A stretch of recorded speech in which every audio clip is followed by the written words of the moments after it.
double entendres. And we're live. Hello. Hello, everyone. Hello. Konbanwa, mina. Never, don't look behind the curtain, folks. Just don't look behind the curtain. Welcome, archaeologists. It is Sunday night, and that means it is time for the Weekly Dig. For anyone new to the stream, this is a live show where we dig into anime, old and new. I am Brent. These are my fabulous co-hosts, John Konbanwa. and Steve. Hello. Be Steve and John, given the way this is all structured, but you know. And we're gonna start our dig tonight by I don't have interesting. Hold on 1 second. I need to change something. I realized I did not have the right thing up. We're gonna start our dig tonight by analyzing the anime movie we all watched this week. As always, spoilers lie ahead. We're gonna talk about Space Runaway Ideon. Oh, baby. Otherwise known as Screaming Burning Death Part 2. Exactly. Let me go ahead and It's Space Babies. Naked Space. show you all a little bit here. See if this works. There we go. Which starts with a ruined hellscape. How appropriate for an Ideon movie. Yeah. So, first off, if this is your first time with this, I'm so sorry. This is the second Ideon movie. Backstory is original series came out. It had a problematic ending. If you can call it an ending, things just kind of stopped with the TV show, and so they came back and they made two movies. The first sort of retells most of the original story, well, really the first like 10 episodes or so. And then the second movie is just like, no, we're just going to redo the ending. We're going to literally jump forward like 40 episodes and just jump straight to the ending. Actually, rewatching this, I was surprised. I didn't realize, like, we get maybe half an hour to this movie and we get to like the end of the TV series. Like most of this is a completely original ending, kind of, sort of. So they basically tried to condense this one like really important episode of the anime where he meets Kitten into like 30 seconds. I was so confused when I watched it. I was like, who is this? Mm-hmm. And it's an important conversation that Yes! they're having, Mm-hmm. right? And there's no context at first. You No. figure it out after a while, but it's just like, sure. Yeah. Okay. Who are we and where are we? Are we? You know, it's and, like, and why does everyone look beat up? Mm-hmm. Yeah. Yep. So in the original TV series, like they've gone on a whole bunch of adventures. They finally found another colonized planet where they can kind of rest for a second. Of course, Buffy shows up. And meanwhile, Amuro with an afro here, our friend Cosmo, has found a little friend. And he actually starts this little relationship with Kitten. which is bound to go well. Right? Exactly, yes. Because it always goes well. Because Ideon always goes well. Everybody's happy and normally adjusted. It's great. Yeah, totally. And so we get this legitimately nice little moment between the two of them where they have a little moment. And then we literally like smash cut to them running away from from an attack and getting vaporized. Yeah. And we get the iconic moment where Cosmo watches the head of his girlfriend fly past his visor. Literally, just woo. And then does the why must we fight title screen. So yeah. I didn't have a lot of love in this first like at least first few minutes of this, or I was like, yeah. Ah, okay. Uh-huh. Tomino. Yeah, what were your guys' reaction to this like sequence? Hellish? Not happy? Deeply disturbed at who this was and why she died. They obviously were connected. I have no idea what's going on. They're having the conversation and they're having an argument. I'm like, okay, this is kind of important. I'm not sure why they're here. Blah, blah, blah, blah, blah, blah. Explosion. Oh my. Oh dear. Oh, wait. And of course, it was just like, the one image, you go back in reverse, and you go, "Did I really see that?" Put in slow motion. There goes the head. Mm-hmm. Yep. Yeah. Thank you. It's not a very satisfactory kind of. No. Because I mean, I'm sure the build-up to Cosmo and Kitten's relationship is probably, gives you some sense of like tragedy in this, as opposed to confusion and sort of not irrelevant questions, but questions that are not as heartwarming when you're like, wow, her head survived the explosion pretty okay. That's not typically how you're supposed to react in this moment. It's supposed to be much more heartrending of, oh no, he was building a connection to her and she's dead. No, her head's not burned. And in fairness, this movie was made for the 30,000 Ideon fans in Japan in 1982, whatever it was. Yeah, who were like, "Give me a better ending." So they all came in thinking, "Oh, good, we get to see Kitten. That's great. We get a moment with Kitten." So a moment, literal moment. But like they all knew this was coming. They all you're ready for this. So it's like it just does not play for that audience. Yeah, the inside joke wasn't with all of us. Yeah, exactly. There's nothing to lose your head over, though. Sorry. Sorry. So then we get this, I will admit, kind of nifty credit sequence with little panels, kind of with the various moments so far in the story and kind of catching you up on what's going on. I kind of like that. We get the Ideon blowing up lots of stuff, which I'd like to do. And we get to watch it kind of plan it in half.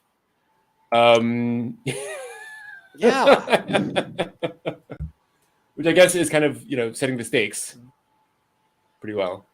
Well, again, also telegraphing the fact that it's like the 30,000 people who are specifically this film is made for. They're sitting there going, "Oh yeah, it's awesome." The rest of us are going, "Planet? What was it? What planet was that?"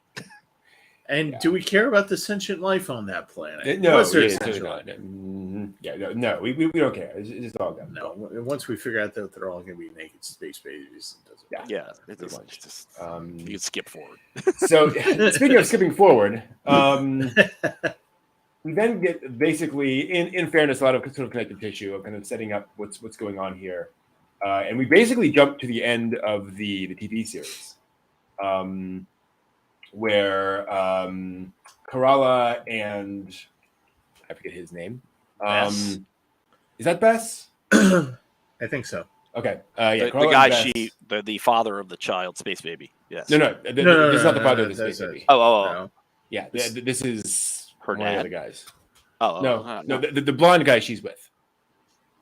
Oh, the dude she got captured with. Yeah, and she escaped with her. Yeah. There are 1,000 characters in the show. Yes, and they all die. Yeah, well, we'll get to that. So they get on the ship and we get an actual confrontation between her and her father, which does not go well. Surprise, surprise. And remind everyone how the TV series ends. Yeah.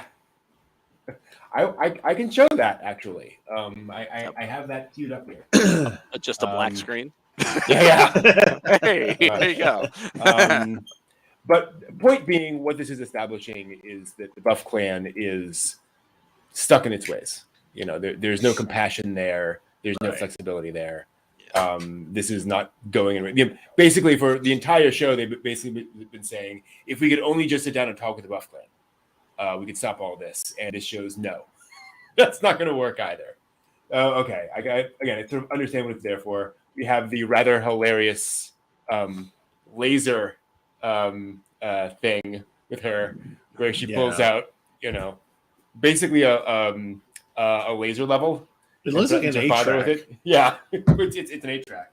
I was going to say a very advanced iPhone? No. Yeah. And threatens her father with it. It's like, I'll burn a hole in you. And they went off and she's like, it's a good thing you didn't know that was a laser level. I did appreciate that. But yes, again, effectively, this ends, unlike the TV series, with them all getting away from the main Buff Clan thing and flying off. And from there, Kasha does not have a great day. She's slipping.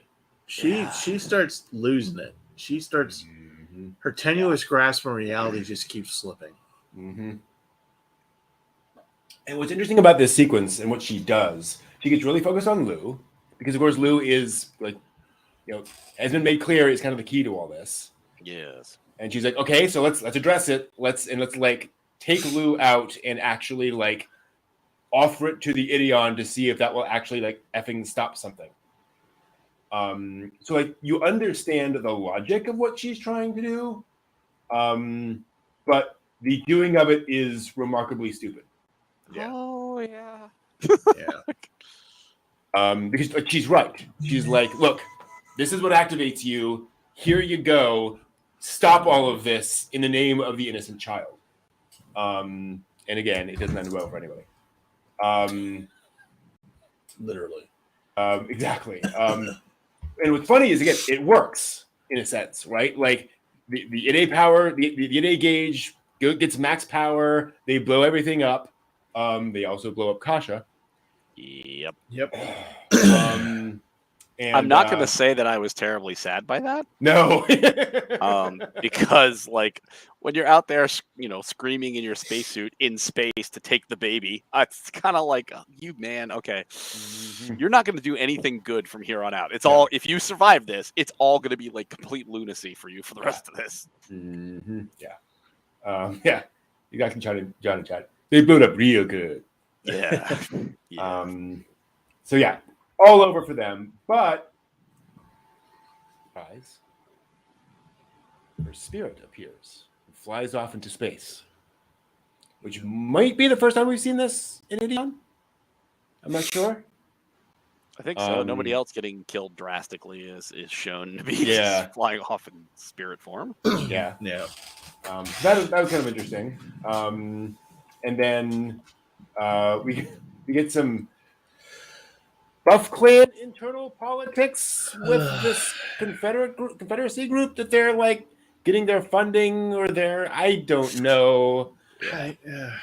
Was it the Ome group or something that he's like working with? It was just like the science Ome group, and they're, I don't know.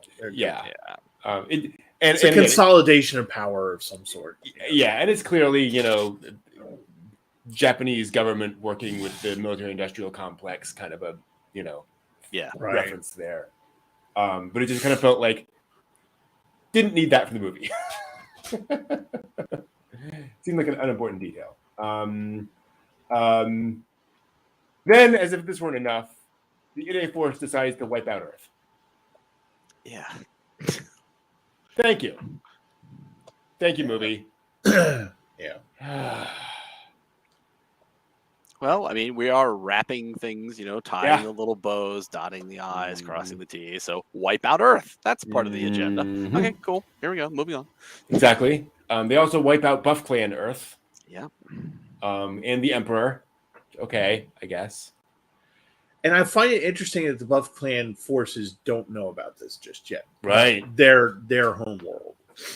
And yeah.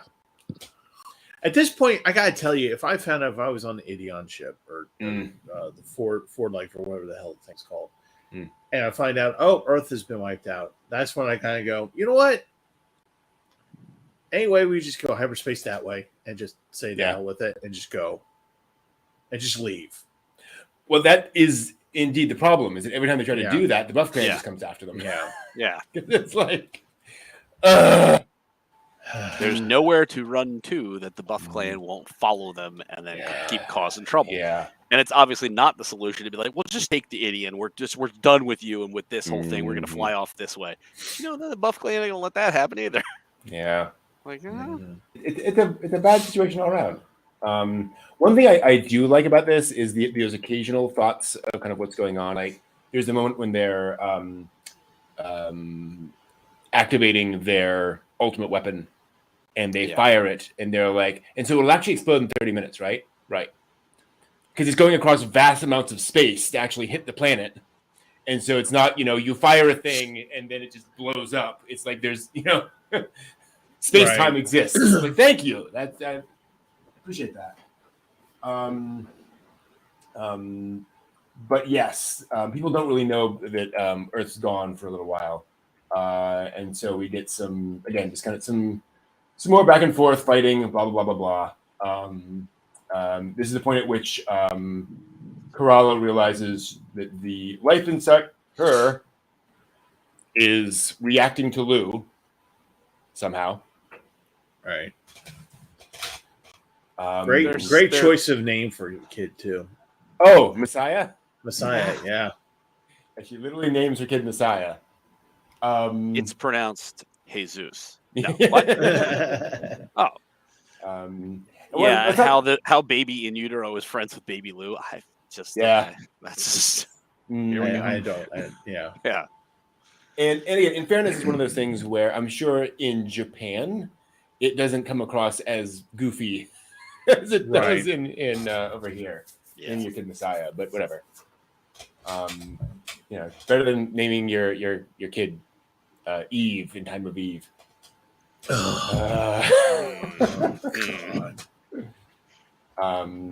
So yeah, people you attack each other and keep attacking each other and die. Shots to the face. Face. Dying. People just keep dying. People just keep dying. And then this is the point where and I actually kind of like this sequence where everyone gets kind of reunited briefly, and we get a little moment between Cosmo and I'm getting her name again. Not Sarah. His girlfriend girl. Come with me, Sarah, if you want to live. I can't remember her name either. This is horrible. I just rewatched this today. Wow. And I can't remember any of these names. It's Russian, right? It was a Russian name. Kasha? Kasha. No, I think that was it, actually. Yes, Kasha. Thank you. I remember the thing. So yeah, they actually get a little moment where they, there's a little potential between the two of them, which is rather nice. Most mecha series do not actually do that. So thank you. Most mecha series also don't kill everybody. True. It's also they can die later, right? That's the whole point. Pretty much. And then I do have to admit, I do think this was good symbolism when they try to kiss and the technology literally gets in the way. Yeah. It's like, I see what you're saying there. We literally cannot connect because of this technology that is, keeping us apart. Then more attacks, more fights, more battles. I admit, like Tomino has talked about the difficulty of the Battle of the Week formula and how that restricts storytelling, and that really feels like that a lot in this movie. Yeah. I mean, it does. In this movie, one of the things that not bothered me, but one of the things that kind of held the movie back to me was the fact that it just doesn't stop. Like the fighting, and after a while, you it's not that you get bored with it, but you're just like, it's like Genshin. Okay, gotta slog through this thing to get to the thing that I want to see. And it's just kind of that slog that you go through, like in regular Gundam and Mobile Suit Gundam, it was relentless insofar that there was a lot of fighting and stuff like that. But but there were moments between the fights where, while it was still tough, it's still somewhat relentless, there was not that going on constantly. Right. And in Ideon, it's just like it's just like every 5 seconds you're just like. Yeah. Okay, I get it. War is hell, but after a while, you're just like, oh, fine, another battle, fine. But and that's that. As you're saying, war is hell. That's I can appreciate the sort of the kinetics of it. That's like war doesn't just stop. You have a monologue, you have a dialogue, you have a moment here, and then then you just go back and there's war. It's like I get that, but it's kind of tedious when it's like you can't get any solid exposition out of anything because everything is on fighting fire, dying all the time, everywhere. So it's like clipped bits of this and a little bit of that, then a few moments of this, then a little bit more, and then it's you're juggling it all at the same time. Brad Bird talked about when he was making Ratatouille that animators have this tendency to want to make every shot shine, and make their shot be just amazing. And he said, but if all the shots in the movie are amazing, the audience will never catch their breath. There needs to be quiet moments. There needs to be, back and forth. And it's very much how this feels. I feel like there's just constant action, constant things going on. It also doesn't help with the fact that because the Ide force is mysterious, what exposition we get is people going, the Ide gauge is moving. I wonder why. I don't know. Action. Yeah. Right. There's not a lot of no one knowing what anything is going on.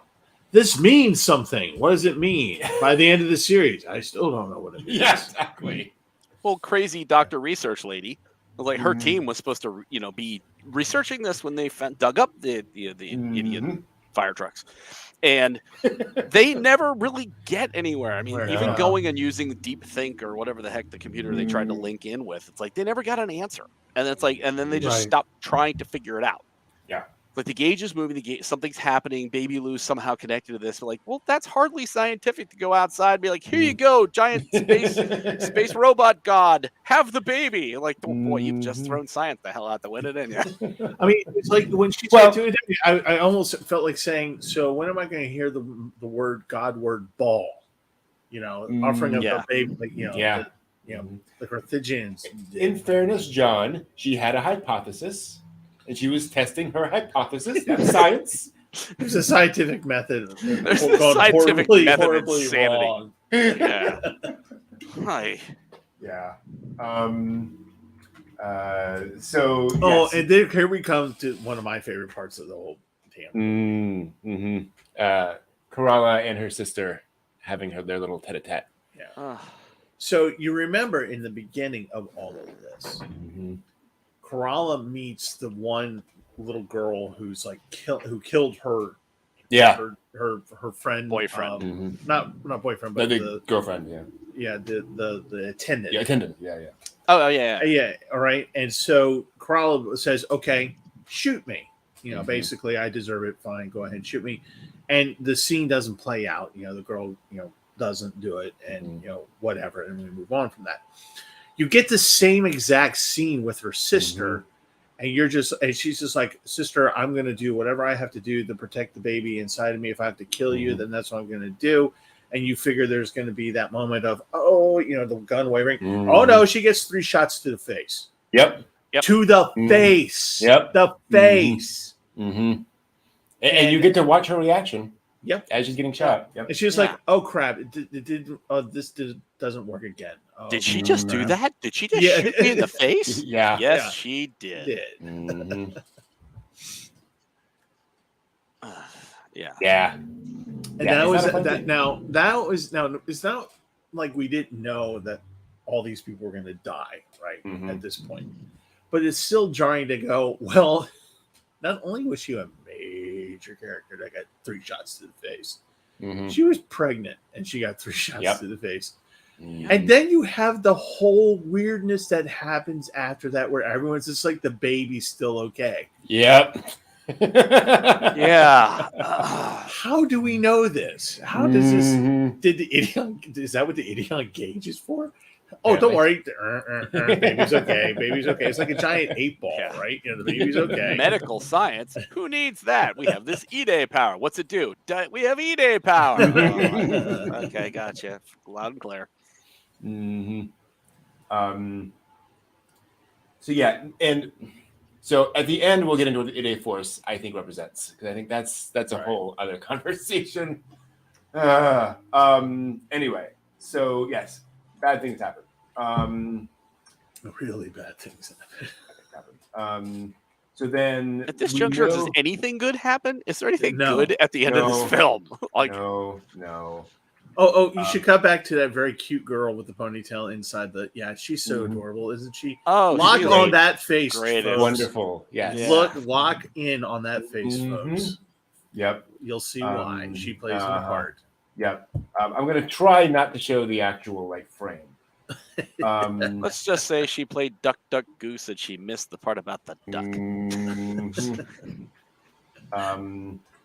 then again, sort of in fairness to the Buff Clan, we do get a scene between the head of the Duck Clan and Cecilia Zabi here, and where he's like, you know what? This is dumb. Like, we should not be doing this. Like, I'm realizing now what's going on, what the Ide Force is doing. Like, we need to stop. And she's like, you can't. You know, you're the head of the Buff Clan military, basically. You know, this is going to keep on going. Everyone's going to keep on going. You know, you're stuck here. So again, I kind of want to give Tomino credit for the fact that he does show the alien side of things and how they're seeing what's going on and how they're not just, you know, pure evil. Yeah. But still, everyone dies. And it's still great that she has such a wonderful relationship with her father. Yeah. And she can have these conversations, even though he wishes that she hadn't been born a woman. Yeah. There's some gender politics here that I'm not gonna dig into because oh boy, anyone who's planning on writing a senior thesis, here you go. Yeah. Here's your thesis right here. Yep.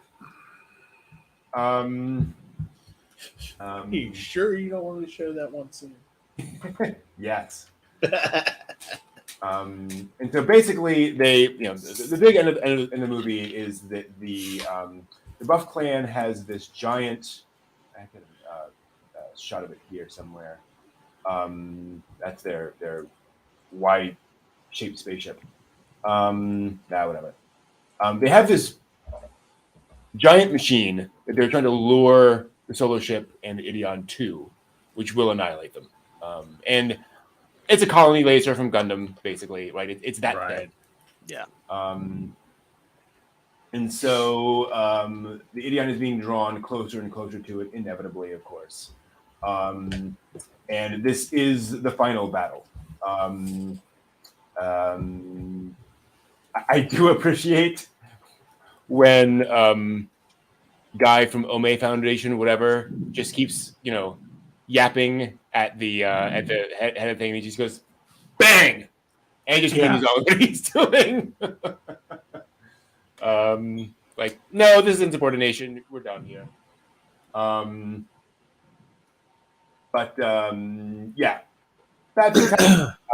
goes down, trying to defend the ship. And she had such a pretty face. She had such a pretty face. Yeah, don't lift the blanket. She had such a pretty face. That line hurt. Oh. Yeah. Lock in on the cute girl. Lock on the cute girl. She'll be fine. She's perfectly okay. Nothing bad happens to her at all. Exactly. No. Can you hear the sarcasm? They're children. Nothing bad happens to kids in this film. Anime wouldn't do that. So, point being, the Buff Clan starts actually infiltrating the Solar Ship. They get on board. Fighting is happening, and I can't pause on the shot because it contains nudity, but we also get confirmation that Kerala actually dies. So her body is no longer just sort of kept alive in some way to keep, you know, Messia alive. Yeah. She's done. Yeah. And then there's a scene. Oh my. Yeah. The scene I had to watch several times over again. Yeah. Like, what? Yep. War is hell and people die. I'll put it that way. Yep. Yeah. And so, you know, we can always imply that people die. We can always imply because, you know, war is hell, and we do know that children die, you know. Yeah. And we can certainly imply that cute children, such as this little girl, dies. We can imply those things. We don't need to see those things. But you know what? Damn it. This is Space Runaway Ideon being invoked. So you get to see it. Yep. All the cards are on the table. Yep. Exactly. Nothing is implied. No. It is very clear what happens there. And your mind will not go, oh my God, it took her head clean off. She's 5. No, your mind goes, I didn't see that. Right. And you have to rewatch it a few times to make sure that you actually saw what you saw. And then at the end and then you realize I watched this thing 5 times to watch a little girl, 5-year-old girl, get her head blown off. And here's the hell of it. Imagine being in theaters. Right. Yeah, well, you see it once. You're like, what? What did I could just see everybody in the theater just going, did you? Hey, projection in the sky. Can you? One more time. We're not sure we actually saw that. Well, that's what I told you guys the first time I saw it. I was just like, Yep. nah, she must have she turned, right? That was just like she turned to the side. Right. I just missed it. I just that couldn't they wouldn't do that. Like, oh God, tell me I would. Yep. Same here. I had to go back a couple times. And in fairness, like it's framed that way. It's framed so like blink and you miss it because it's just like, well, maybe I'm just not seeing something there or whatever. Nope. Yeah. So be ready for that. And just one last parting thought on that particular scene. After the beam cannon goes off and off goes her head, the reason why you realize that you may have seen something awful is because her body just stands there for a moment. Yeah. Before it falls. Yeah. And you're just like, oh, wait, did they forget to draw her head on the cell sheet? Oh, God. Yeah. Oh, God. Yeah. At least it was quick. Yes. Yes. Sure. Good part of it. And so, folks on ship are getting picked off one by one. Folks are dying. There is actually a coup, finally, by the Buff Clan, Right? Which kind of impressively really succeeds. Yeah. Point out, but to your point, doesn't matter at all, because now it's time to actually, fire the gun and destroy everything and blow everything up. Which they do. And here's where I stopped showing clips of Space Runaway Ideon. Yes. Because we have to. Yes. Because YouTube will not allow me to show all of the glowy anime space nudity that is the last 10 minutes of this movie. Yeah, I was going to say, it's not something that's like fleeting that happens it's 5 not seconds. Like 7 minutes. Yeah. Like there's entire scenes where you get to see what's his name's junk, and you're just like, we can stop, we can stop, please, for the love of Ghibli, stop, please, no, oh God, this is going on, it's not stopping. But the good news is that you get to see that the whole thing's resolved. Nobody's left behind. Everybody's dead. Did it? Well, they're all dead. So therefore, there's nobody left behind. There's nobody that's like out there suffering in deep space. No, everyone is entirely annihilated. Isn't that a good ending? Apparently. Wow.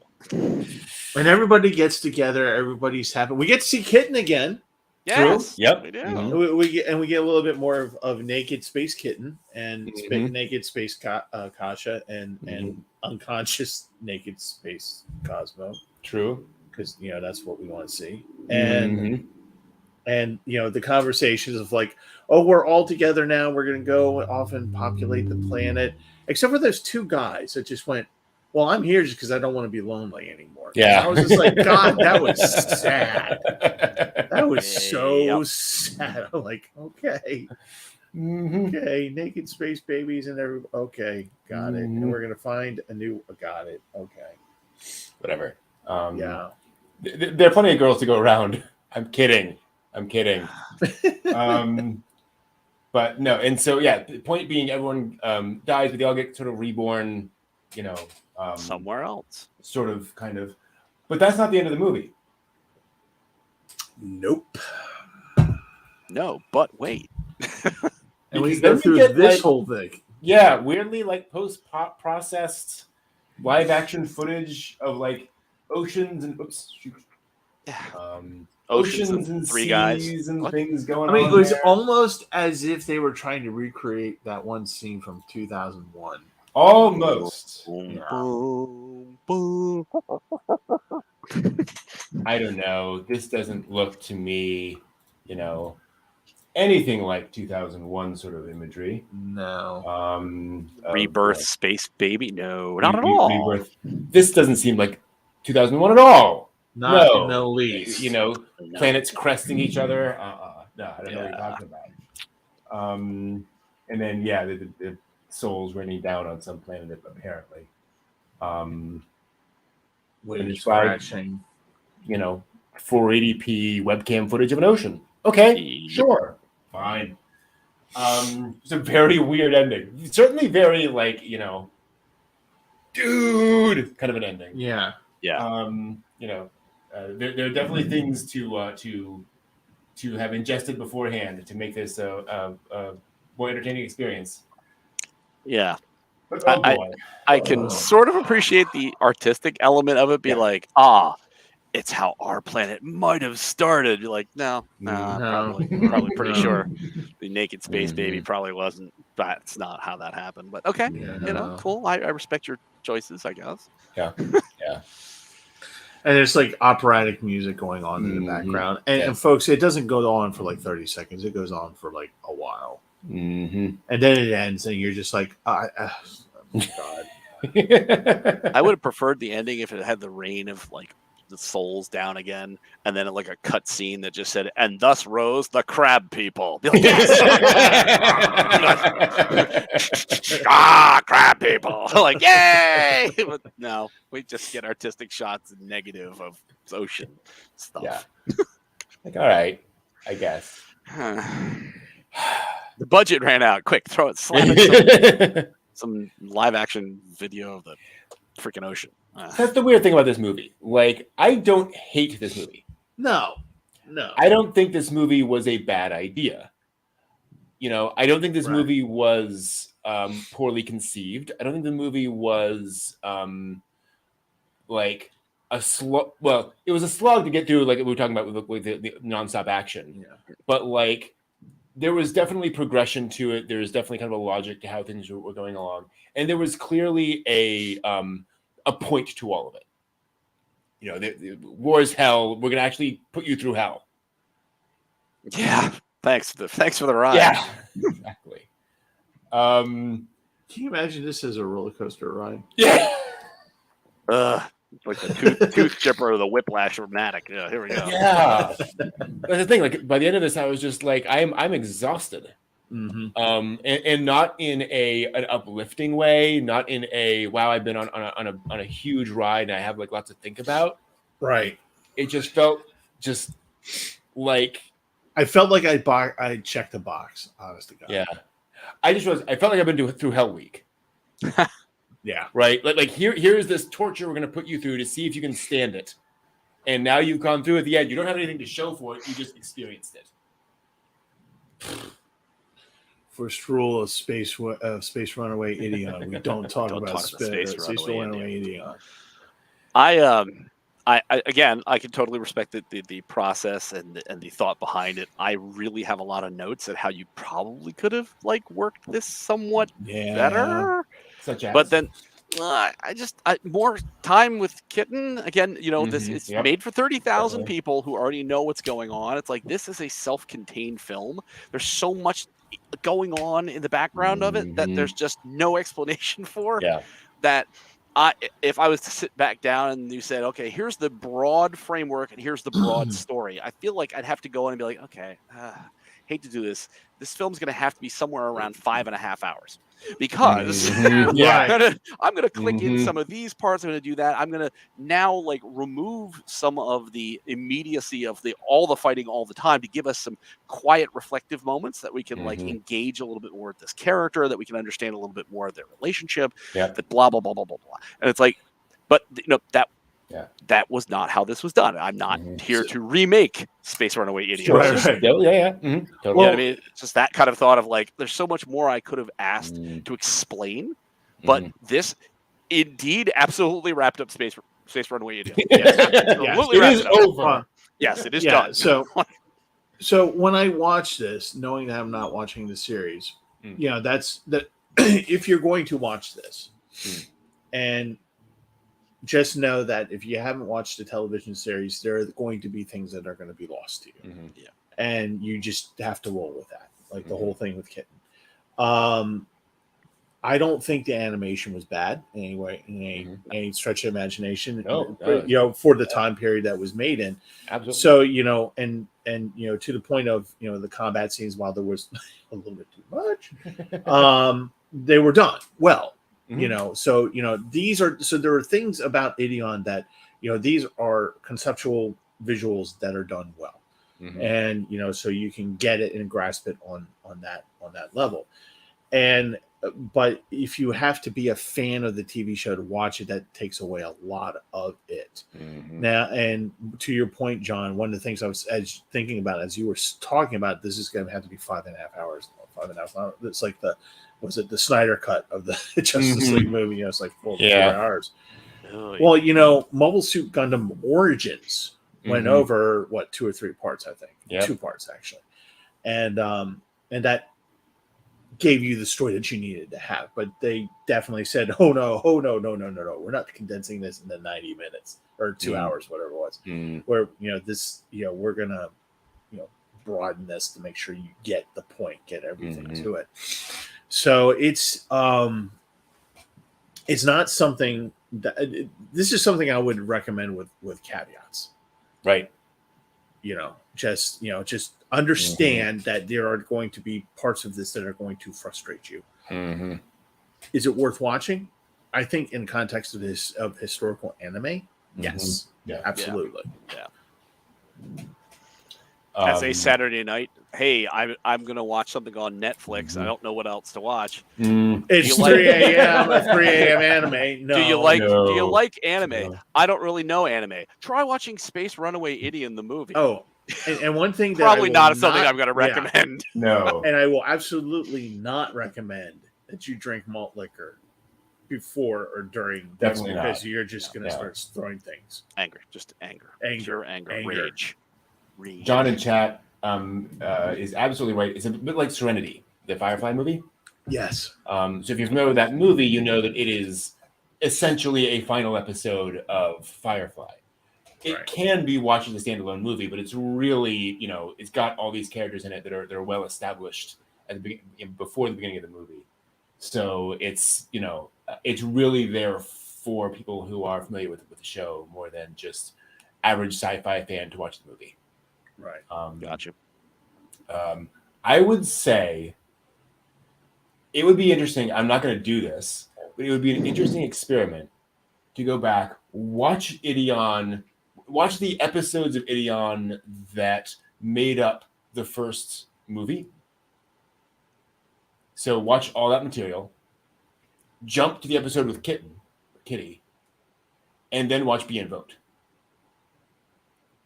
I think that would actually be a cohesive story because you'd have all that background. Yeah.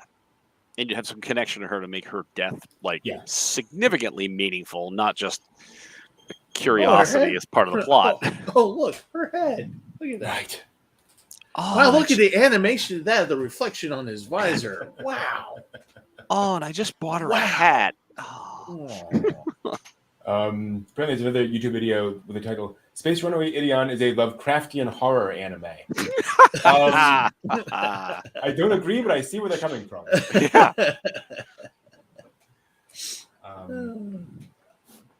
So what do you think the point of Ideon is? Like the franchise, the story. Like what is Tomino trying to say with this franchise? Other than everybody dies? Huh. I think War is Hell is definitely a thing. There's got to, I mean, it feels like that our differences are only sort of on the surface.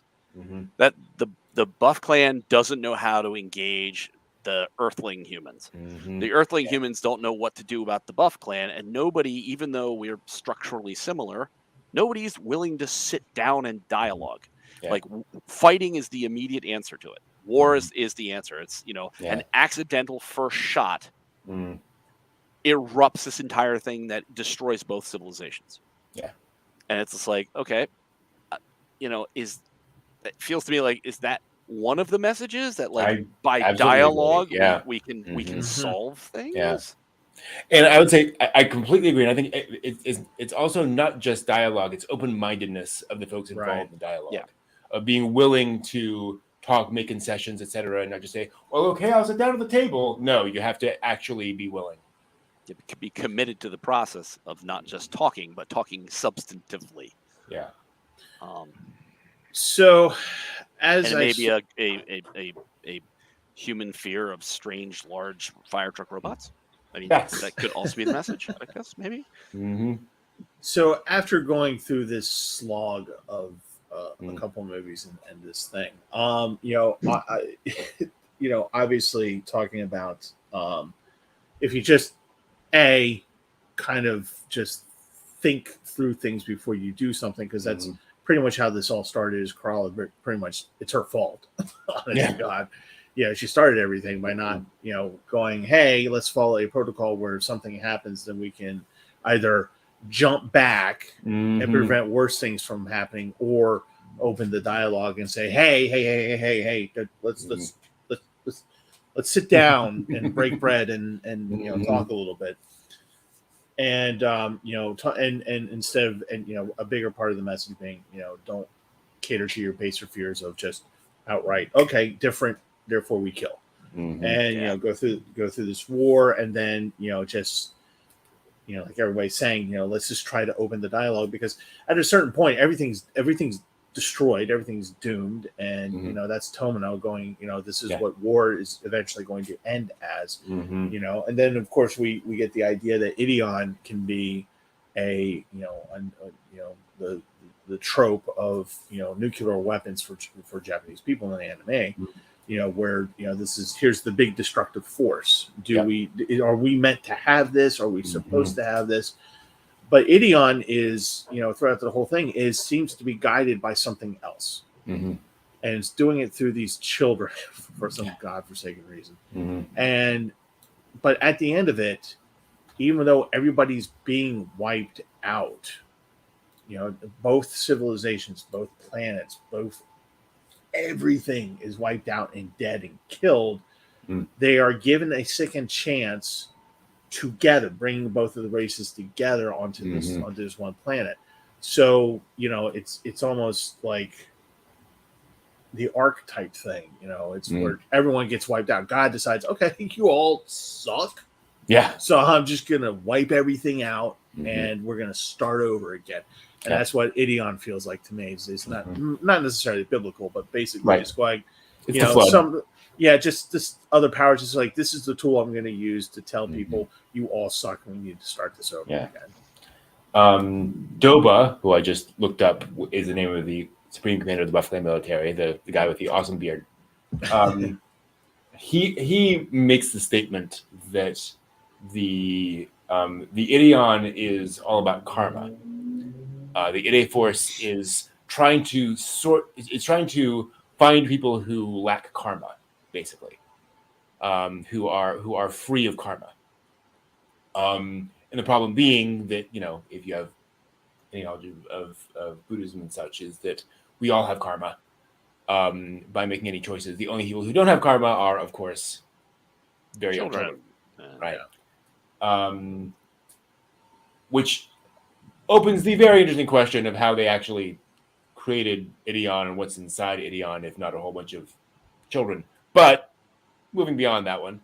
Oh God! I just gotta get millions of screaming baby souls in there going, we are refusing to sing, let us out. God, it's horrific. Yeah. But meanwhile, the toy manufacturer is going, yes, it's made for children of children. Oh no! And in fairness, we get the hint that, well, actually, we don't know that. I was going to say everyone gets reborn, but they get reborn to repopulate the other planet, not to fuse with Ideon.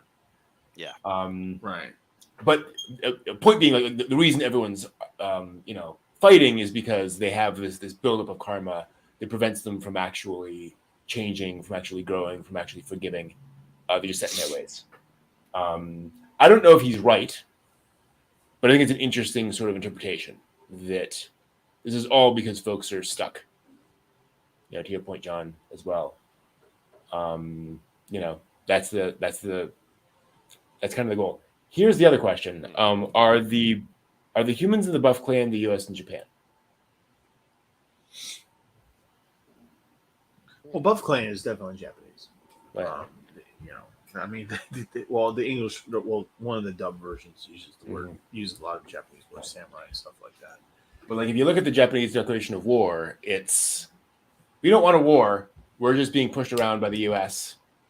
and we have to fight, right?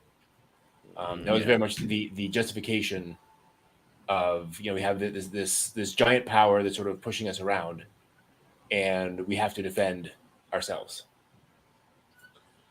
Well, I don't know. Because at the beginning of all this, they're talking about, well, what happens? Well, we kind of know about these people, and they're kind of like us if they're level technology. Nobody knows anything about each other, so it's not really that anybody's pushing against each other. It's just that they just don't know, and like the Buff Clan was saying, to Crawler, saying, hey, go in this gently because we really don't know that much, so we really don't know what's going to happen here.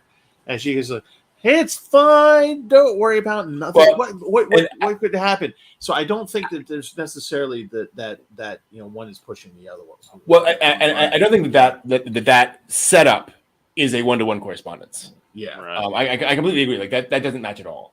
But the positioning of the two against each other in a war does have some interesting parallels.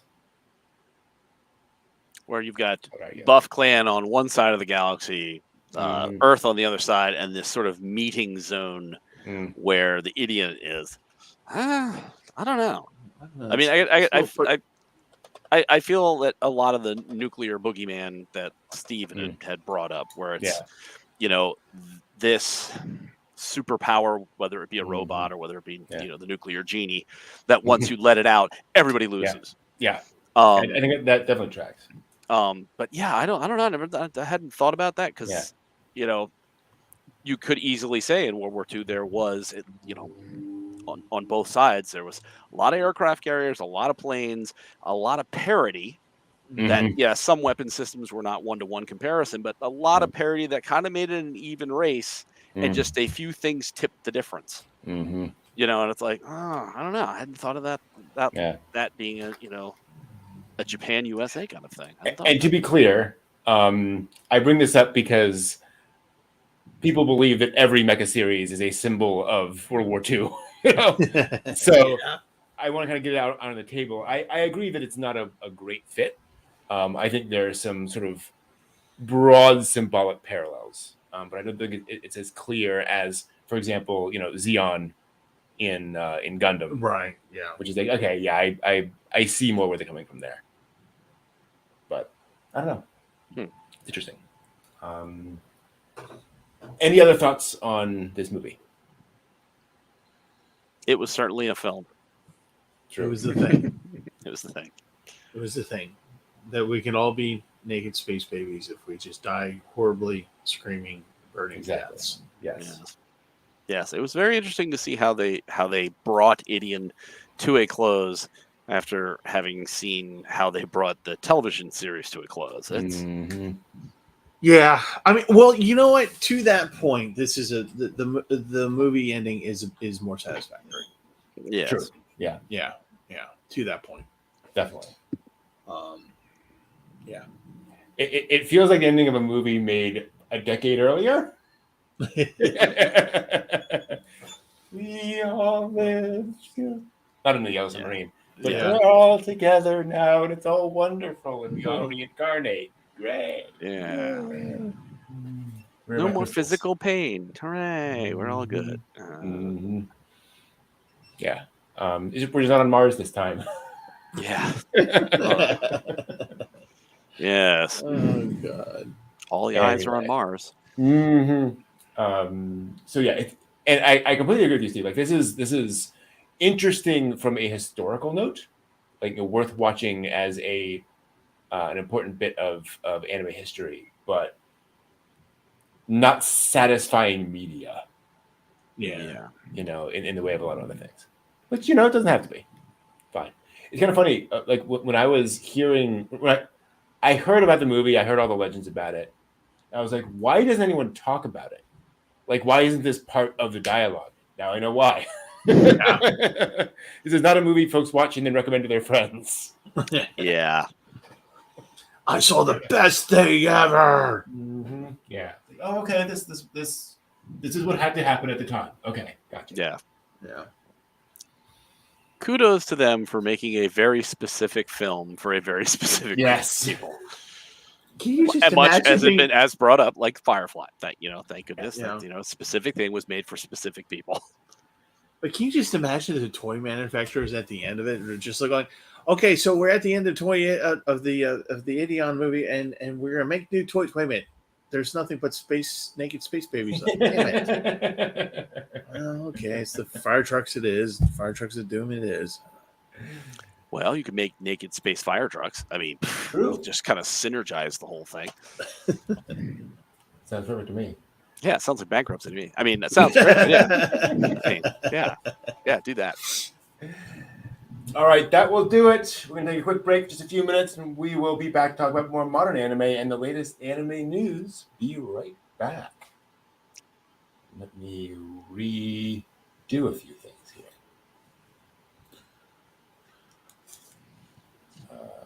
Hold on. Wait a minute, everyone. Hold on. Hang on, mission control. I gotta just redo some things. There we go. There we go.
And we're back, I think. Oh.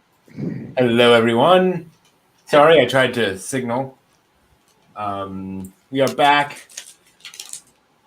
We have a new system, so we're still getting used to all of the things and ways that works. Let's take a moment, a little breather, talk about the anime we've been watching, if any expeditions you've been making into anime land. Folks in chat, let us know what you've been watching lately. And any questions you have, the three of us in general, about anime. John, how about you?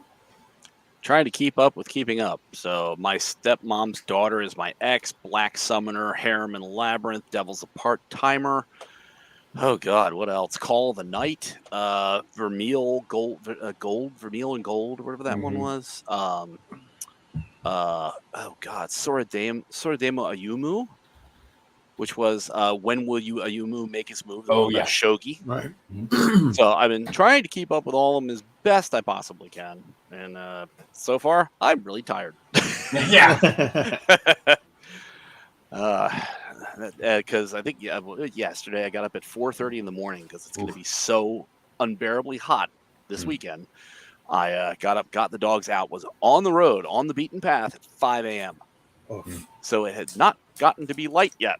So it's fun walking around in the dark in the morning, and then got everybody sort of taken care of, and then I got home. So I finished all the dog walks. It's now like 11 o'clock in the morning and hot. Sit down, cool off, cold towel to the head. Everybody's got water. Start to watch it. 2 hours. I was just gone for 2 hours. Well, huh? Yeah. I got a couple episodes done, and it was just like I couldn't focus. I was just like, So that's been the week so far. Gotcha. Yeah. How about y'all? Steve, any anime on your list? Well, let's see here. So, I had a really busy week. I told the guys before we got on.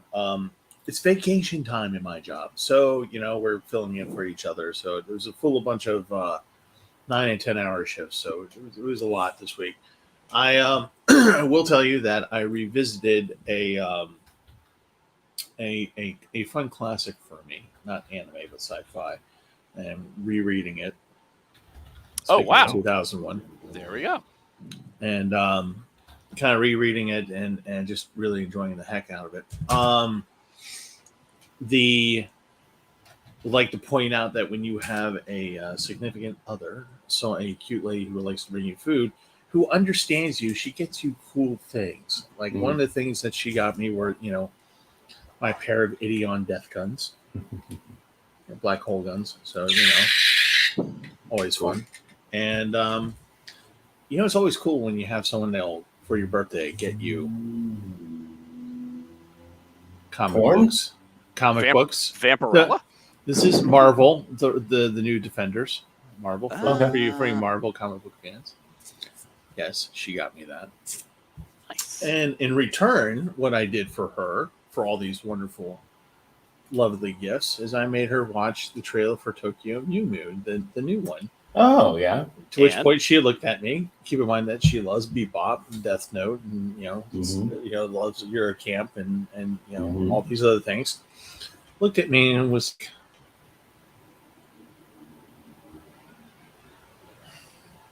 I said, "Oh, it's Magical Girl anime." To which the response was, "What? What?" So I think there was just a lack of understanding, and I could not explain it very well. Okay, gotcha. So I felt it was a little bit one-sided that she does all these wonderful things. I was like, "Oh, hey, there's this thing Tokyo Mew because she likes cats," and I was just like, "Oh, okay." I kind of felt that. So, but that was her cup of tea, apparently. Right? Yeah. But no, it's so that was about it for this week. I had to actually take a little bit of a break from the watch party the other day because I actually found that my left eye, the eyelids for 2 days afterwards, were fluttering because they were so exhausted. Okay. So I was like, and like to your point, John, there was like the other night because I normally stay up late, really late. I said the other night I was just like, I'm just gonna sit down, I'm gonna read some 2001. Just like, and then I was up at like 4:30 a.m. going, what? I'm late for my Spanish exam. What's going on? So, Ay, Dios mío. Yeah. So that was my week. How about you, Brent? Nothing. I have been Nothing. catching up on sleep in preparation for Otakon. Oh yes. Because I'll be on a bunch of panels at Otakon, and my schedule is going to be tiring. It's all over the place. I'll be there in lots of different hours, so I am trying to be as rested up as I possibly can, so that by Sunday I am not stumbling over my words. I actually spent some time today reviewing my Parents' Guide to Anime panel and updating all the references to anime that didn't just come out in the 90s. So that kind of thing. So hopefully that will be fun and helpful to those. But on the anime front, nothing this week, which is absolutely fine. This is normally where I say, "Did you all hear that?" But I can't pull up the video, so give me 1 second. But Steve can still say, or something. There you go. There we go. And the hat. Gotta have the hat. Hat exists. So, and I forgot to change the banner. I should have done that. Oh well. It is instead time for some anime news, and we'll start with some fun news. Fun is fun, so why not do that? The summer is really heating up, and what better way to deal with a heat wave than existential dread? No, wait, getting splashed at a water park. Wow. The Toei Movie Village theme park in Kyoto has opened up a new Neon Genesis Evangelion-themed water park event titled Splash Evangelion Kyoto Base 2022, where 2 angels, or staff members in angel mascot suits, hose guests down with water cannons. Beneath the inspiring presence of a 15-meter-tall EVA Unit 1 statue, guests fight back with EVA-colored water guns and different gear like EVA ponchos and inflatable ATF shields, which most importantly, guests can purchase and take home. Just to give you an idea, because it's important. God. Oh, wow. No. There's a giant EVA Unit 1. You have your ponchos. You have your AT fields. Yep. This is actually a thing. Wow. Because why not? Why not? It's peeing on you. No, the water cannons don't come out of there. Okay, good. There's like a wave pool kind of a thing. It's like a fever dream. It's very weird. Can you just imagine all the people cosplaying as Asuka and Rey in plug suits going, water me down. I'm doing a TikTok video. Hit me with the hose. It's not late enough yet, everyone. Of course, themed food must also be available. After you fought off a water-attacking angel, you can purchase shaved ice in a commemorative Evangelion-themed cup. Because, of course. And pretend you're eating another angel. Okay. Exactly, yes. Oh, my God. I could just see every little terrified child and their wisecracking otaku parents being like, "Ha ha ha, Billy, get in the pool, get in the pool, Billy." It's just like Shinji. Oh, shut up. If you get a chance, they have posted a YouTube video. Oh no. Which includes a guy who is apparently having the time of his life, like directing the people and what to do and like announcing all the things that are happening. It's glorious. Deploy AT fields. It's great. It's fantastic. Does he work there, or is he just an visitor? Some guy screaming. Somebody who's really into it. Wow. Yeah.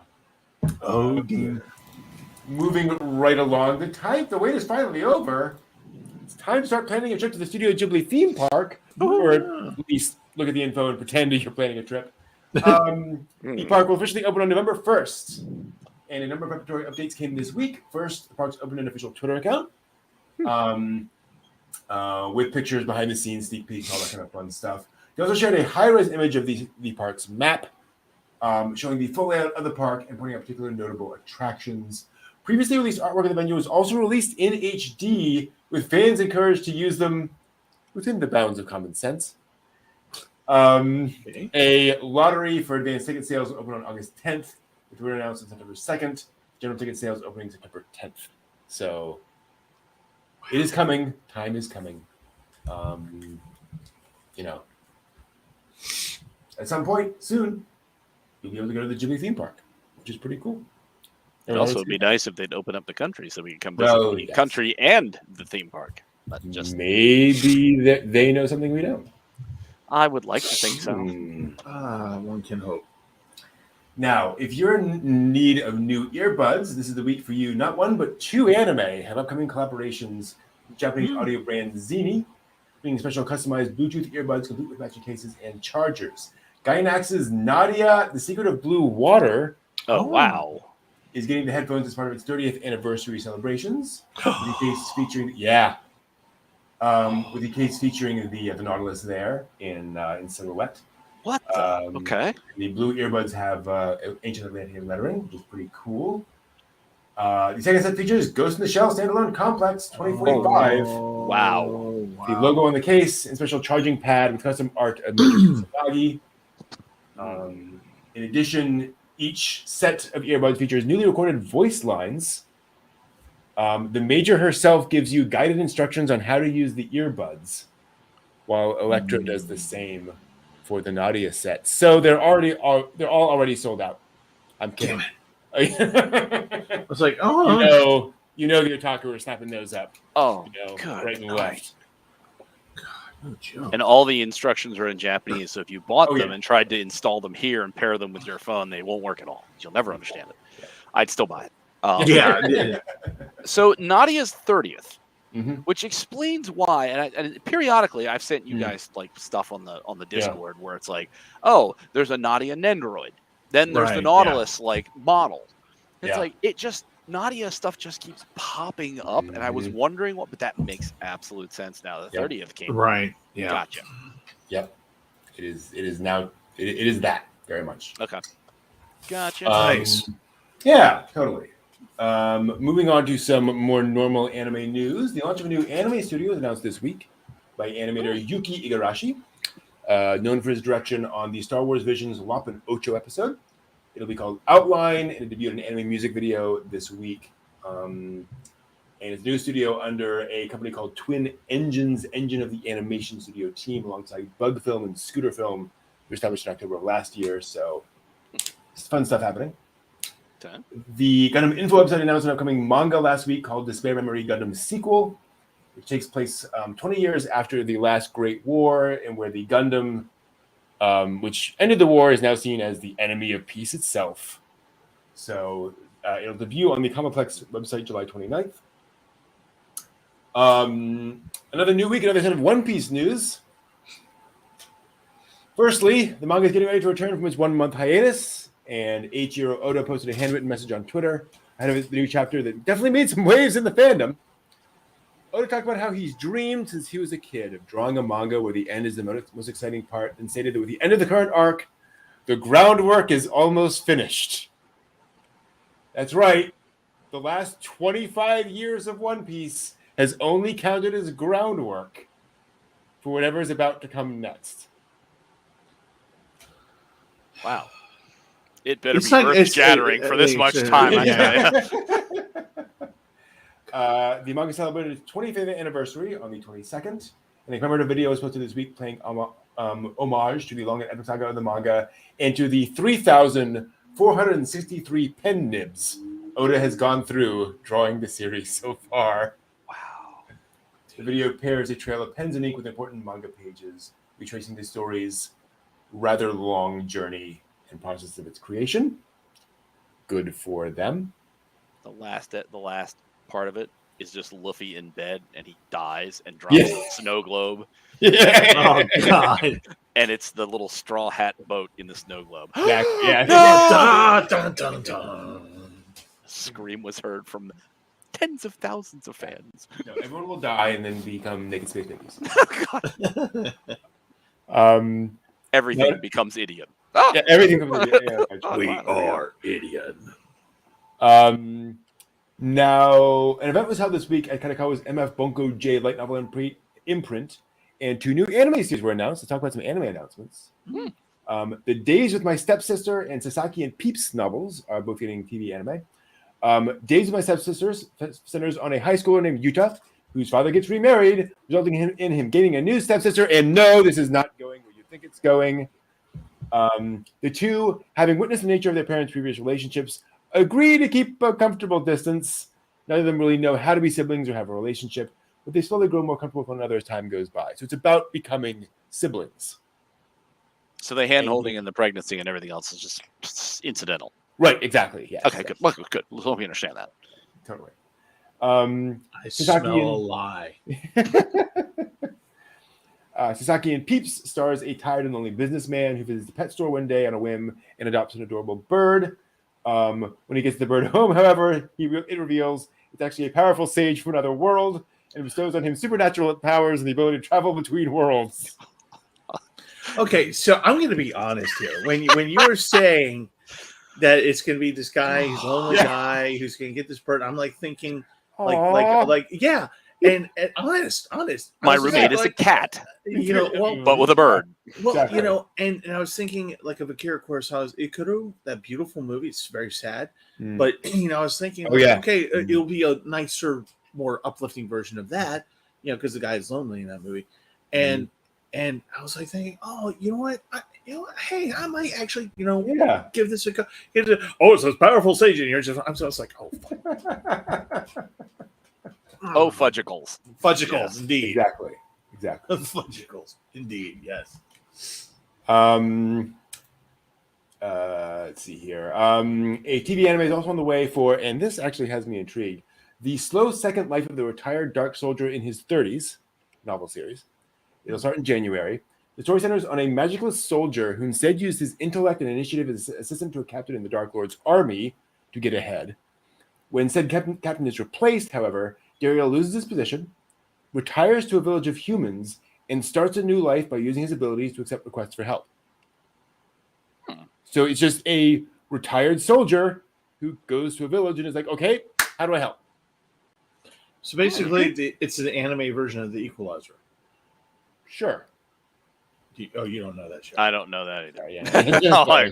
Really? And you don't know the Denzel Washington remake movies?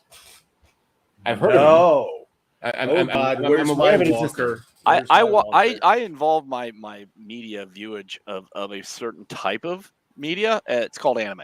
Exactly. So I have no idea. All right. Discussion to be had later. The Black Channel Breaking the Wall short manga is ending on August 12th and announced a short anime adaptation on YouTube. According to ANN, it centers on a demon who comes to the human world in search of content for videos. It's actually kind of funny. And he wants to expose the hidden side of humans, games, and hobbies. He has a high efficiency assistant named Camera Chan. I wonder what that is. So, again, short YouTube series. So I think this is going to be more like gag manga style of thing. Moving back to some regular anime news. Tokyo Pop announced during its Comic-Con panel this week it's partnered with a Ukrainian publisher to translate and release a graphic novel anthology titled Victory for Ukraine, a collection of stories by Ukrainian creators about the country's current conflict. Oh, wow. A share of profits will be donated to Ukrainian nonprofit organizations, and they aim to release the book on Ukrainian Independence Day, August 24th. That's pretty cool. That's very cool, actually. Exactly. Toho Animation, the studio behind Haikyuu, My Hero Academia, and Spy Family, and many others, is celebrating its 10th anniversary this year, rather. It's announced a live stage event coming in September featuring guest voice actors and a look back at the history of the studio. September 25th in Tokyo, and it'll be on the Toho YouTube channel. Crunchyroll announced this week that the cost of Crunchyroll premium memberships has decreased in nearly 100 international territories. Sadly, not in the US. The cost decrease will affect regions including the UK, where the Mega Fan tier has dropped in cost by £2, as well as China, India, Brazil, and many others. The change also includes the cost transitioning from a set cost in USD to a set cost in the local currency from a number of countries. So basically, they're evolving the platform, they're able to simplify and lower costs here and there and kind of do that. So Nice. That's actually pretty smart. Yeah, absolutely. Yeah. Cost going down. Great. Also wondering if that's helped by the Funimation acquisition of them saying, you don't have to do it this way, you can do it this way. And that, makes it Right. Yeah. Finally, some Pokemon trading card game related news. A free digital art exhibition of the card game is coming from August 10th to October 23rd with support for 10 languages, which is pretty cool. An online illustration exhibition to be divided into 3 areas: life, exploring artwork of Pokemon in their natural habitats, they don't exist.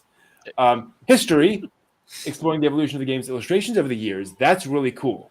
Yeah. So they'll show how the artwork's evolved. In the ancient Poke civilization. Yes, exactly. Right. Definitely exist. And artists exploring the individual illustrators and their approaches to creating Pokemon art.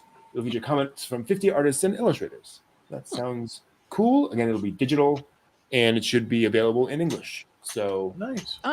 Very interesting. I always appreciate when there's an exhibition that is not just here's a bunch of stuff. It's like here's some history, here's some look at the art, here's some more kind of analysis and thought behind it, which is very cool. That's it. Okay. There you go. Oh wow. Exactly. A fairly short news week, but just some stuff going on. It's summer, so I'm sure we're getting new stuff soon. And to be clear to everyone watching, we just got the new anime this past couple of weeks, and so there's no new anime being announced for a little while. We have a ways to go on that, so we're kind of in a middle point on things. Everybody's getting splashed at Evangelion Park, so they're not making new anime right now. Exactly. Looking in chat. Hey, man. Hey, Legendary Anime JP fan. Good to see you guys. It's been a while. Glad to see you a little while. And let's go ahead and turn that off because we're no longer in the anime news. Just wanted to say hi to some folks in chat. Yes, I have seen Vampire Princess Miyu. I have not seen Blue Seed. Steve, have you seen Blue Seed? Blue Seed. I thought I remember you talking about it once. Yeah, Blue Seed. Which one is that? I don't know. Yeah. I think collectively we've seen a lot of anime. Yeah, Blue Seed I have not seen. That's one of the ones that just kind of passed me by. But yes, Miyu, I have definitely. seen that. Yeah. Okay, what do you think of Blue Seed? It's been a long time. It's definitely I don't forget what it came out in, but I think it's early 2000s, late 90s. It's a OVA, if I remember. And I have episodes, October 26 94 now. to March What am I 1995. There's an OVA and a TV series. TV series. Oh, that's right. I had the OVA. Okay. Yes. Okay. I have the OVA. So it's your typical kind of like magical thing happening in Tokyo, or name whatever Japanese large city, and girl has to save the world kind of thing. Okay. Or her part of it. It is, unfortunately, while it's a nice anime to watch, it's not in any top 10 list really anywhere, but it's noted for its one particular scene that actually doesn't go anywhere, but it involves tentacles. But it doesn't do the thing that you think it does. Gotcha.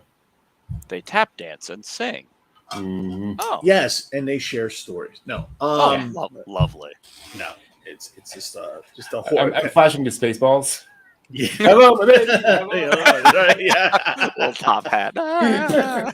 Little chest burster. Oh dear. Interesting.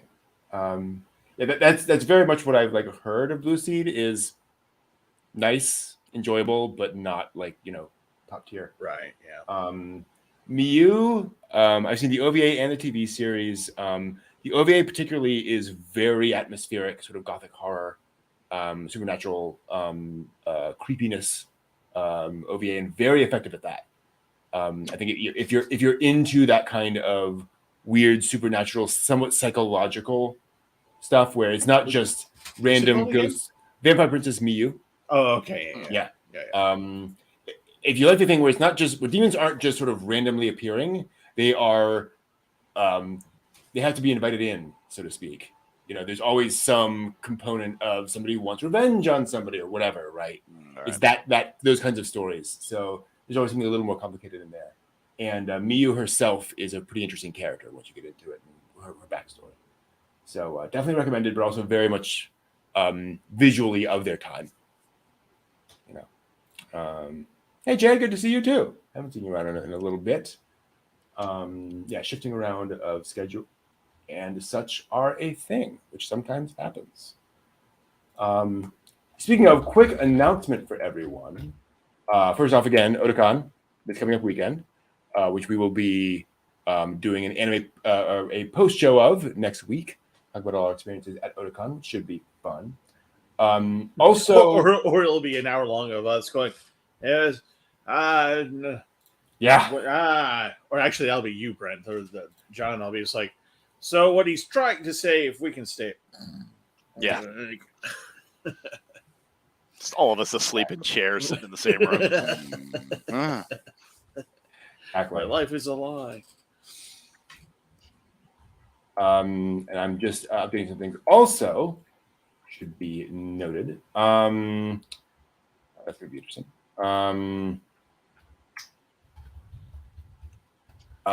Sorry. I did not plan this out very well. I realized this past week that I think this channel is kind of boned. So I diversified a lot with a lot of the content back in the day. You all may have remembered when it was Geek Spectrum, when I did a lot of like astronomy stuff, and we did. I was doing Workshop Wednesdays and all that kind of stuff. I think that had the effect of I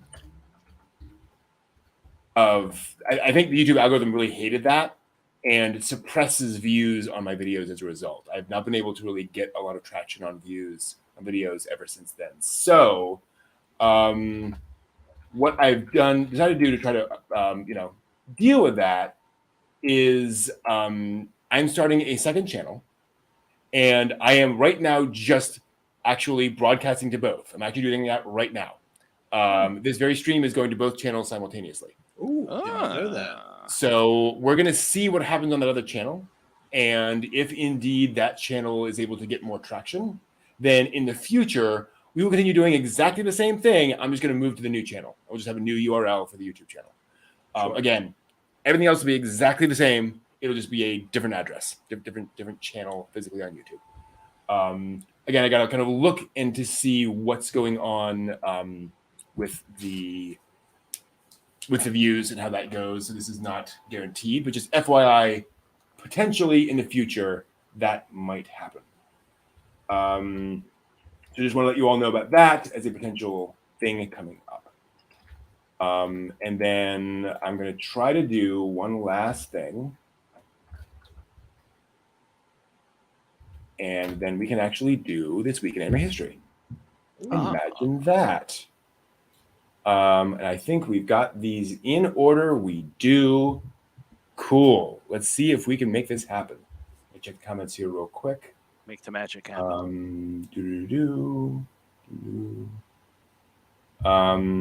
Yeah, exactly, John. It's like, we got John in chat.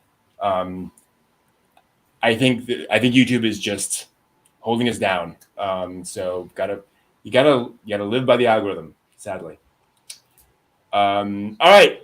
Oh, you know what would be better? Let me do I'm going to do a title banner, and then we can actually switch the shows. Look at that. Song and dance? Okay. Yeah. Hello, baby. Hello, honey. Yep. Hello, Rock. Welcome to This Week in Anime History, where we talk about things that happened this week in anime history. And we're going to go on a roller coaster ride this week. Oh, boy. July 21st, 1983 was the premiere of Barefoot Gen in Japan. Oh. Yeah, who would like to summarize Barefoot Gen for the audience? Oh God. Oh God. Yeah, pretty much. Oh God. War sucks. It's Atomic War sucks. really super sucks. Surviving atomic war really super sucks. Really sucks. Sadness, pain, fire, crying. So if you ever wanted to read a story from the point of view of a young boy who's 11 or 12 years old, who survives the nuclear attack, and when I say survive, he's actually there for it, and what the immediate graphic aftermath of that in manga form. If you want to hurt yourself and you don't want to cut yourself, this is what you would do instead. Oh, this is just emotional pain, Steve. That's what I'm saying. No, it's actually something that should be read. It's relevant. It's actually, if you want to get an idea of that, what's so bad about war? Well, read this, because it's about the after effects of war. So it's not just we're dealing with, okay, here's the war that like we were talking about in Ideon and Gundam. This is what happens to regular people after the stuff happens, and the fact that life does not go on normally afterwards. Yeah. And it's horrific, and I cannot stress enough, it is very graphic. This is not for the kids. Yeah. Yep. I wouldn't necessarily recommend watching Grave of the Fireflies and Barefoot Gen at the same time. Yeah. But it's probably, I also In wouldn't that vein, pair it with like Kiki's Delivery Service or Totoro. You know what I mean? So right. Mm-hmm. Yeah. So yeah, be aware. A year later, exactly, 21st July 1984, we got the release of the Macross movie. Do you remember Love? Yay! Okay. Who wants to describe this movie? John, why don't you uplift everybody now that we've given everyone just a got downer? Song and deliciousness. It's wonderful, and space battles, and everybody dies. Oh. I mean, and this is, we've just gone through Ideon. We've got the Ideon movies that respond to the Ideon fan base. Do You Remember Love is an entire gorgeous big gift package, smack right in the mouth for Macross fans, so that you get a slice of like the end of Macross. You get a slice of the great big giant cataclysmic battle, and not a ton of fill in on who the heck anybody is, but you know, again, like Ideon, if you are a Macross fan, this is like, it's gorgeously animated for its time. It is just to the point where it's like I've been searching for their Veritech mech and stuff that's in that film only one time for less than 20 seconds. It's like, it drives you. It's so good at what it does for all those people who are so totally into it that I enthuse. Oh, watch it. It's lovely. And anyone else? Okay. All right. That happened. Moving on a few years later to the arrest of Tsutomu Miyazaki, the otaku murderer. Which must be remembered. He, I will say this much, kidnapped several little girls and did very bad things to them. And was arrested and was discovered to have been a huge otaku. And of not just the normal anime stuff, but of some particular things. And this kicked off a huge conversation in Japan about sort of anime and manga in general, and the permissiveness of what is shown and provided on television. For example, violence in shonen anime got toned down after this event because of concerns about that. And there's a lot of kind of talk and conversation about and it wasn't anime should be banned, but it was, is there an extreme element of anime and manga that we should be concerned about? So it did definitely change things. Well, I mean, that's like the Tipper Gore thing with the explicit lyrics in music, and the I wouldn't. And no, it wasn't quite on that level. It was more along the lines as an actual talking that the industry itself kind of self-regulated, as opposed to Tipper Gore. There was no specific event that Tipper Gore was responding to. Right. Yeah. Where a horrific thing happened. But in its time, there were plenty of it, like D. Snyder, his testimony before Congress and talking about events where people said, "Oh, listening to Ozzy Osbourne, Crazy Train, I lost my mind and I killed 2 people," and it's like that was a part of that contemporary discussion at the time about this music. It fuels insanity for people who are just susceptible to that. Along with the Play the Beatles album backwards, and it says Paul is dead, and there's demonic. All of that kind of coalesced into that same time period. You also saw. I think it was also around the same period of time that you saw the Educational Television Act sort of promulgated in Congress, which was to make, instead of having just stupid, nonsensical Saturday morning cartoons, that they started pushing the idea that you had to have messages and you had to have not just ridiculous cartoon violence, that you had to have some kind of redeeming element to it, which was the sort of kickoff where you don't see ABC, NBC, CBS with any kind of real substantive 1970s, 1980s cartoons start out for Saturday morning cartoons. Yeah, I wouldn't go that far because there wasn't that kind of pushback, and there wasn't that kind of censorship, if you will. I can't remember what the article was I was reading. I was saying Disney specifically for ABC chopped their Disney's One Saturday Morning because of the educational requirements. They felt they weren't able to deliver on that. So that they started going through Sports Center.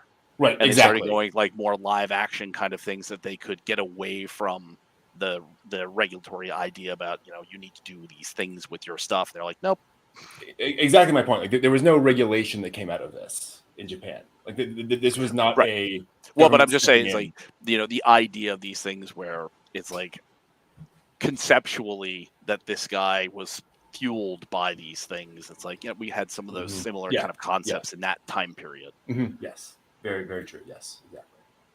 I just thought his mugshot, he looked perpetually confused. He was an interesting. I mean, if you want to dig into it, like there's certainly it's an interesting story. Yeah, like if you're into true crime, give it a look. But otherwise, it's bad, disturbing, extremely disturbing. Yeah, he knew what he was doing. Yeah, put it that way. Yeah. Moving on from one low to another, July 18th, 2019 is the anniversary of the Kyoto animation fire. Where a lone man set fire to one of the buildings of Kyoto Animation, and a number of people died in the fire. A number were injured, obviously, as well. Led to Kyoto Animation being put on hold for quite a while as they recovered. And then kind of got back into steam, but pushed back a lot of work, and just very sad. And if it just came from somebody who apparently just like they weren't answering his letters in a way he appreciated. So very sad, but must be remembered. Like these things happened, they happened, and I don't want it to just be consigned to history forever. So let's end on Spirited Away. July 2021 was the premiere of Spirited Away in Japan, Hayao Miyazaki's final film. Before his 10th retirement. Yeah, but before his next final film, right. Famously inspired by some of his friends' children, and seeing there wasn't a lot of stories about that period in life where you're no longer a child, you're starting to think about what your future is going to be like, and you have to start maturing, out of childhood and what that's like. And so it was very much him kind of exploring those themes in a very fantastical, fun way. And it's really, really, really remarkable film, and definitely also remarkable for the fact that it got a not a wide release, but a fairly spread out release in America. So a lot of folks got a chance to go and actually see that in theaters, which was really awesome to be able to actually see a Miyazaki movie in theaters. It was probably the first one. Like Mononoke got a theater release, but it was pretty small. Which was probably the first significant theater release for a Miyazaki film. And definitely, I know a lot of folks were like, I've heard of this Miyazaki guy. Let me go see that movie. Yeah. And that was their chance to kind of get introduced to Miyazaki. And arguably kind of introduced him, especially his family films, to the U.S. And a lot of kids grew up on Spirited Away because of that release, which is awesome. Anyone want to summarize Spirited Away? Not dark. Yeah, and there's some dark moments, but definitely not not Bedford Ken. No naked space babies. No nuclear holocaust. No. Don't take gold from a guy called No Face. Yeah. Mm-hmm. Have I told you guys the Adam Savage story of No Face? Have I mentioned that on stream before? I think you've said it before, and I remember seeing a video about him going around San Diego Comic-Con. I thought it was, wasn't it? Yeah. If anyone doesn't, Google Adam Savage No Face speech. It is an interesting story about going around as No Face. But yes. We're looking through the comments again. That's right, Spirited Away is coming back to theaters in October in the US. So if you guys want to check that out in theaters, it's a good movie, a good theater movie. Definitely a big experience. I wonder if it'll go into IMAX. Ooh. Oh, geez, that would be kind of cool. Yeah. That has to be kind of overwhelming in that. Should be also be pointed around. I always appreciate the fact that in Spirited Away, you have an anime movie set at a bathhouse, and yet you only see like gods without clothes on. Classy. Thank you, Miyazaki. I appreciate that. Especially considering Totoro, where like 5 minutes in and you have the entire family taking a bath. It's like, yeah. But anyway, that's all the news for this week. Thanks for watching. See you next week. All right, switch over to the banners. Out. I have a question. What did we learn on the Kyoto Island?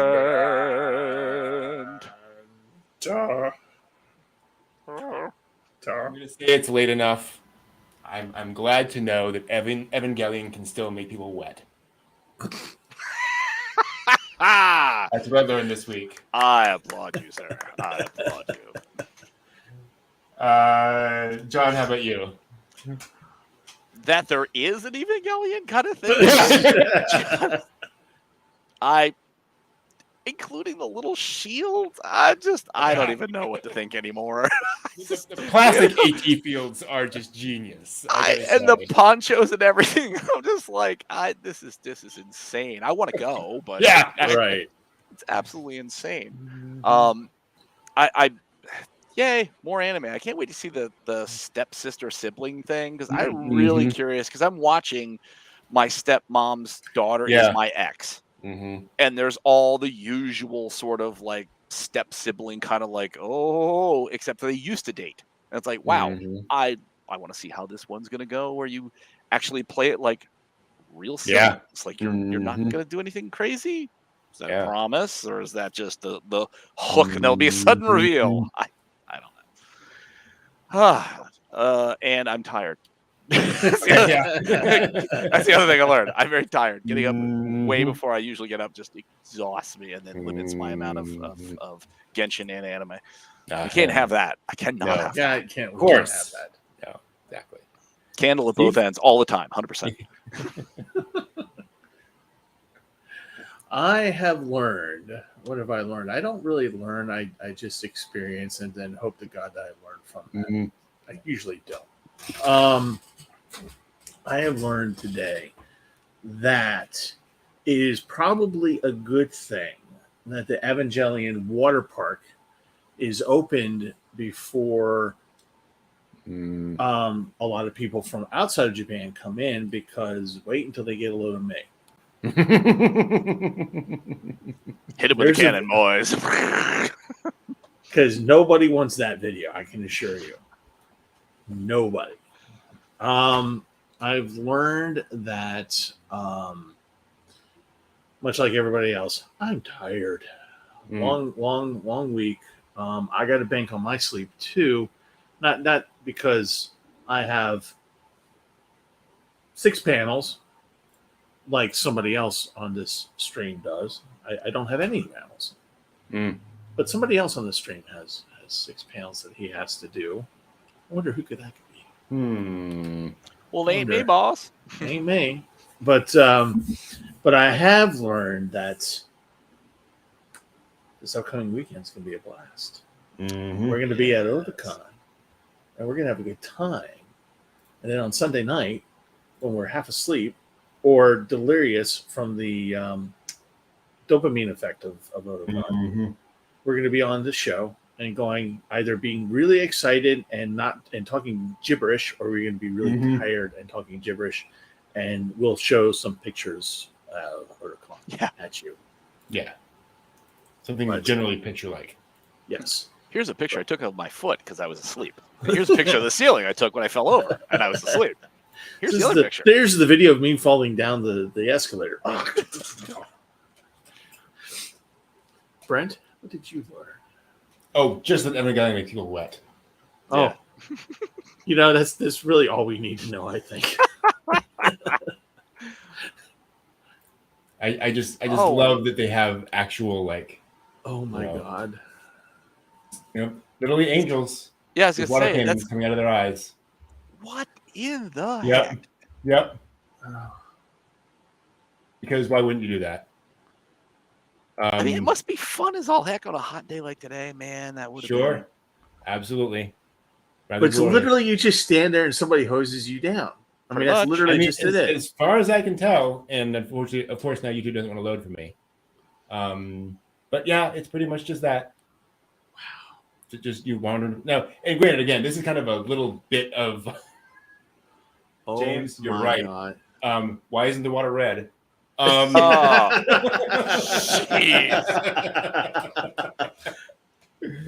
Wow.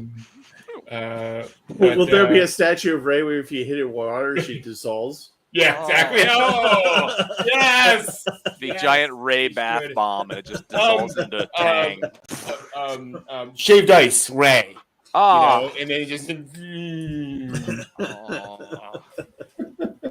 How to turn a fun water park ride into a horror fest. What's going on? So yes, that is very much a thing. Thank you all very much for joining us again. I will be at Otakon. We'll all be at Otakon this weekend. This coming up weekend. If you all happen to be at Otakon and you see me or one of the other guys, please come up and say hello. Yes, absolutely. We are fairly friendly people, and we'll be happy to chat. And that is coming up. And again, we will be talking about that next week. And then after that, we're going to start a review of Mobile Suit Gundam, the 8th MS team. That's right. One of the great classic Gundam series. We're going to start on that in 2 weeks. So I hope to see you all for that. Thank you all for being here. As always, this is great. Glad to see some of the old crew in the chat as well. Hope you guys can hop back in future. I know times have changed and so forth, but you will see what you can do. I would definitely want to watch Gundam the A-Team, John. Thank you all. See you all next week. Nice. Take care. Have a good one. Bye all. Johnny. Sayonara.